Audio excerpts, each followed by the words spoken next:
Freedom Party! Freedom Party! Freedom Party! Freedom Party! Freedom Party! Freedom Party! We came here today for several reasons. One, to say that there's more than two candidates in the race. The Freedom Party has a candidate. Cuomo wanted an all-white slate. He got that. Now he wants an all-white debate. He's not getting that. We're here to say that we are here to stay. We've shown 43,000 people, strong support. 43,000 people supported our candidacy. We are on the ballot officially. Palladino only got 25,000 signatures. He's in the debate, and Cuomo got none. So we're here to say that we're not going to sit back and allow that to happen. Also, the Freedom Party today is saying to the state that we can do something about transportation. That transportation, they say they don't believe in taxes, but when it comes to raising the transit fare, that's a tax on poor working class families. Raising college tuition, that's a tax on families. Raising the clothing tax, that's a tax. Everybody but the rich. Freedom Party is saying that we're going to put together a plan so that we can get to lowering the transportation fare and perhaps eliminating it and showing where the money can come from. How do we get there? We have a gentleman with us, he's nonpartisan, but did an independent study on the transportation fare. He's going to come before you. But these are the issues that the Freedom Party will be standing for. We know that if we do a PIT surcharge, a personal income tax surcharge on those who are making $300,000, that happened already. $250,000 to $300,000, 1.5%, and that generated $4 billion projected. It actually generated $3.2 billion.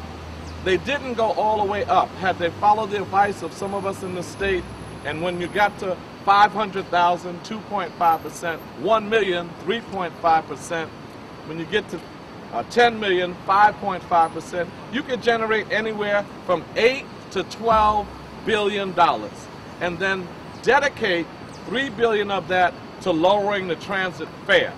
That's what they receive through the fare, $3 billion when you look at the fare. So we are going to further explore that fare.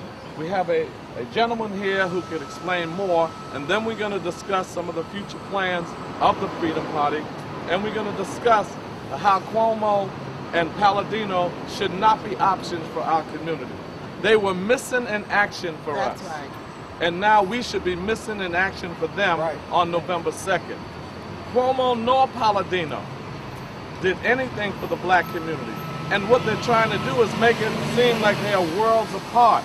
They're very similar on policy, very different on personality.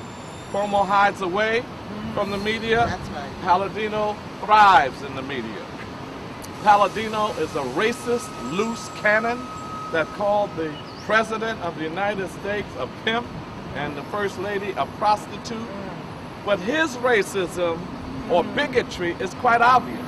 But benign neglect by Cuomo is another form of racism. That's right. When you have 50% black male unemployment, hear nothing from Cuomo. When you have stop and frisk to the tune of 500,000-600,000 innocent people, we hear nothing from Cuomo. When you have foreclosures that he helped facilitate when he was the HUD secretary because of his incompetency, we hear nothing from Cuomo. So Cuomo comes to Harlem 36 days before the election.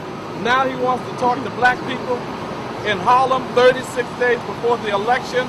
We're not having it. We're not going to fall for, we have to vote for the lesser of two evils. We're not voting for any evil anymore. We have an option. The Freedom Party is a real reason for our people to vote. We have an option now.